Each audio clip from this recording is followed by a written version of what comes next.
cristianismo que é a maior religião do planeta, e tem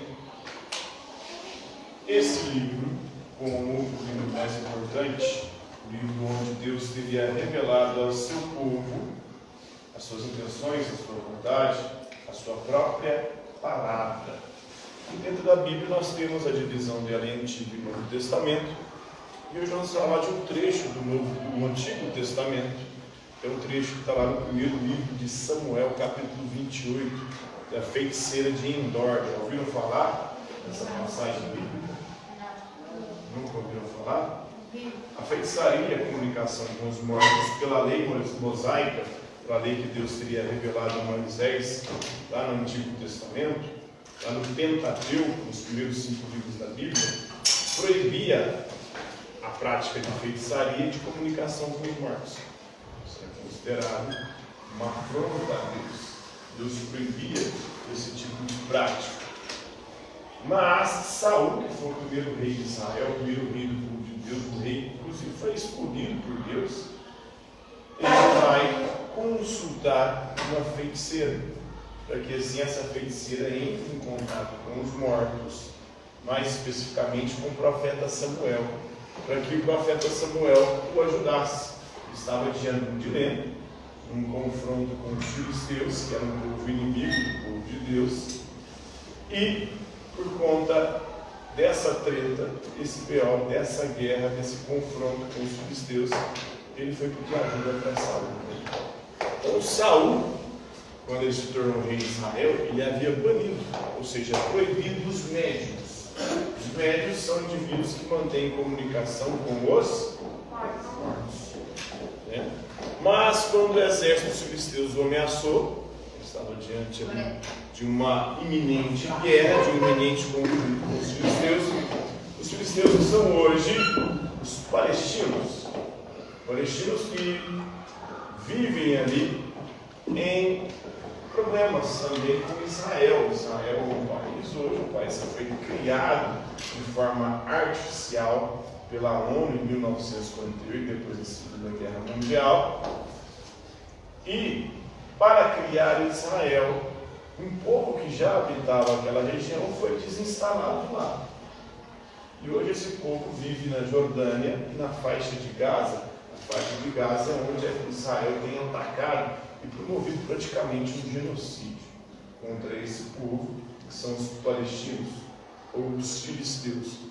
Os filisteus têm uma longa história de problemas com o povo de Deus, com o povo hebreu. Na Bíblia você vai ver imensos ou inúmeros relatos de confronto entre esses povos, entre o povo hebreu e os filisteus. O mais famoso, o mais conhecido, é o de Davi e Golias.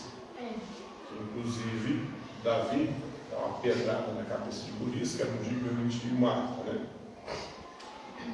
E eram dois povos que lutavam desde sempre por aquele território. Os filisteus já instalados ali desde muito antes dos hebreus. Os hebreus que vão para lá depois que Deus promete a terra para Abraão, e mesmo assim ao chegar lá já tinha outros povos habitando aquela terra que é a terra sagrada Canaã, a terra prometida. Então, temos esse problema aí que se instala, ou que já está presente na Bíblia, e que acaba acontecendo, perpassando toda a história, até chegar ao momento presente, onde inclusive continua naquela região um confronto por conta daquele território, por causa daquela terra, que para os hebreus, para os judeus, é uma terra que Deus concedeu a eles. Para os povos que já estavam lá desde antes da chegada dos hebreus, não, aquela terra pertencia a eles. Então, ameaçou a Deus, o exército filisteus ameaça, e Deus não responde ao seu chamado. O Saul costumava, através de seus profetas, ou de alguns rituais, receber a comunicação de Deus sobre o que ele aconteceu, sobre o que ele deveria fazer, sobre como proceder. E aí, como Deus não estava mandando mensagem nenhuma, por nenhum meio, ele acabou recorrendo a essa feiticeira, a feitiçaria, a essa comunicação com os mortos, que era uma comunicação proibida pela lei mosaica, pela lei de Moisés. Aí ele procurou a feiticeira de Endor para poder invocar o espírito de Samuel. Samuel que já havia morrido, o profeta que inclusive ungiu o próprio Saulo como o primeiro rei de Israel. Deus, na sua onisciência, mostra também um problema que é o problema das contradições da Bíblia. Deus é onisciente, ou seja, Ele sabe de tudo. Se Ele sabe de tudo, Ele não sabia que Saulo seria um péssimo rei. Por que Ele escolhe Saulo como primeiro rei? Depois escolhe Davi, que também faz um monte de merda. Depois passa esse bastão para Salomão, que também faz outro tanto de merda. Salomão tinha mais de 1000 mulheres. Era um safadão, um bandido. Fora as merdas que eles faziam, né? Ele era considerado o homem mais sábio do mundo. É considerado, eu estudei de alguns livros bíblicos, Salomão, os livros sapienciais, alguns deles teriam sido escritos por Salomão, porque a ciência hoje prova e mostra que não tem nada disso, né? Salomão, Davi, Moisés escreveram, foi merda alguma. Talvez Moisés nem tenha existido de fato como personagem histórico, talvez seja um mito, um mito de origem. E quando você vai estudar os tipos, gêneros literários e a própria filologia, a própria escrita ali do Antigo Testamento, você vê que existiam escolas diferentes dentro do mesmo livro. No Gênesis, por exemplo, tinha 4 ou 5 escolas literárias que escreviam ali os textos. E cada escola literária abordava um fenômeno, um mito, uma história, numa perspectiva diferente. Então, do além-túmulo, olha só, aí mais um B.O. Deus onisciente escolheu Saul, que era um merda, para ser o primeiro rei do seu povo. Esse Saul só faz merda enquanto lá está. Tanto que Deus vai e fala, não quero mais você, aí escolhe Davi, mas antes de Saul morrer, eles passaram o bastão para Davi. Tem essa treta aí com os filisteus, mas a Bíblia diz que isso é proibido, inclusive para algumas vertentes, além de ser pecado, que é possível comunicar-se com os mortos. As pessoas, depois que morrem, elas não voltam para conversar com os vivos. Segundo a crença bíblica. Mas aí o camarada consegue conversar com Saul. Saul estava descansando, ele volta, ele fica inclusive muito revoltado. Aliás, Samuel volta do túmulo, com o seu espírito ali, e fala para Saul que ele perdeu o favor de Deus e que ele vai morrer no outro dia, ele e os seus filhos. E é isso que vai acontecer, Então, do além do túmulo, Samuel se recusa a ajudar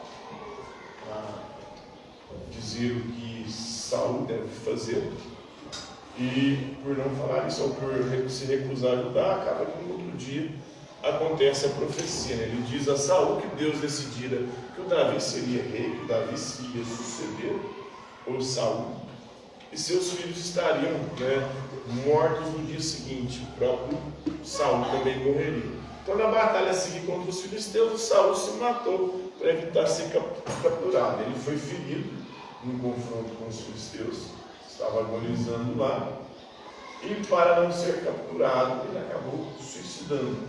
Mais outro problema: a Bíblia condena o suicídio, condena a comunicação com os mortos, diz que a comunicação com os mortos não é possível, mas aí aconteceu uma comunicação com os mortos. Isso mostra que é um livro, não tão assim,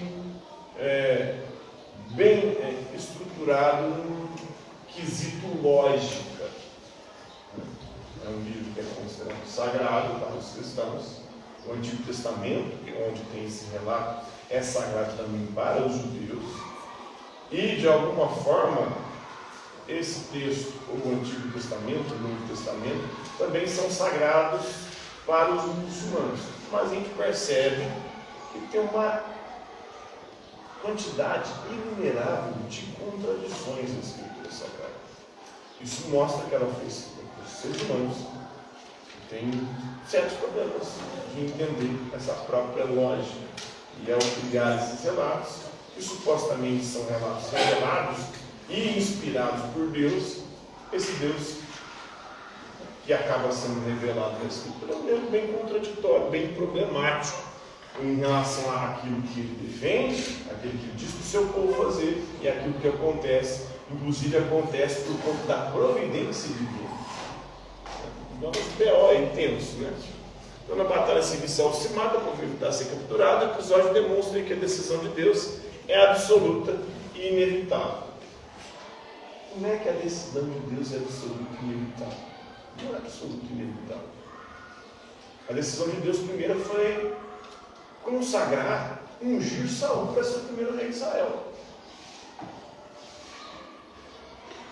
Então não é tão absoluta, porque depois Deus muda de ideia, fala, não, eu fiz mal de escolher Saul como primeiro rei, porque Saul está fazendo um monte de cagada. O próprio Deus se contradiz, o próprio Deus falha, porque se ele escolhe um rei e esse rei só faz merda, quem errou foi quem não escolheu, quem ungiu. Ah, mas o povo que... Oi? Não, pode falar. Mas Deus sabia que ele era um Não é muito bem vagabundo, ele é um ser contraditório do ser humano, né? Deus o elege e muda de ideia. Apesar de que o povo queria um rei, o povo antes era governado por juízes, profetas, o povo pede um rei para poder se assemelhar aos outros povos que eles viam, os vizinhos, eles tinham um rei. Deus não queria dar a eles um rei. Olha só, Deus mudando de ideia. Esse Deus é um Deus antropomórfico, ou seja, um Deus com formas e características humanas, um Deus que é vingativo, um Deus que muda de ideia. Mas se Deus é um só, eterno e imutável, ele não pode mudar de ideia. Se ele é absoluto e imutável, ele não pode mudar. Mas o que você mais vê na Bíblia é Deus mudando de ideia toda hora. Mas por que a gente não pode vingar de uma pessoa? Olha. Mas por que nós não podemos vingar de uma pessoa? Vingar? Tá doido? A vingança, no Antigo Testamento, ela é permitida. É olho por olho, dente por dente, a lei do leão. Quem vai ir contra essa lei do leão vai ser Jesus. Jesus que vai defender que nós não devemos nos vingar. Se te derem um tapa no sofá, direito oferece também a esquerda. Se te roubarem a sua túnica, deixe levar também as sandálias. Então nunca repite, vai falar isso de não se vingar a Jesus. No Antigo Testamento é previsto isso. A lei do italiano. Olho por olho, dente por dente. Um com o olho da pessoa, com punição se arrancar o olho dela. Um com o dente, com punição se arrancar o dente. Roubou, então tem que acessar esse roubou, às vezes pagando juros e correção monetária. Então, é a lei da vingança. Você vai vingar de acordo com aquilo que você sofreu. Estava previsto na lei do Antigo Testamento. Jesus que muda isso. Mas tem que perguntar para Jesus, né? Por que ele proíbe a vingança. Na verdade, ele quer romper um ciclo, né? E é revelado aí que para Jesus violência gera mais violência. Então a vingança gera mais vingança. Porque você vai vingar, você vai causar ódio, quem se vingou, que vai querer vingar de você. Né? É um ciclo interminável. Um ciclo que Jesus quer romper com esse ciclo. Entende? Compreenderam aí, pessoal, esse episódio da feiticeira de Endor? Tranquilo? Vamos lá? Então, por hoje é isso aí.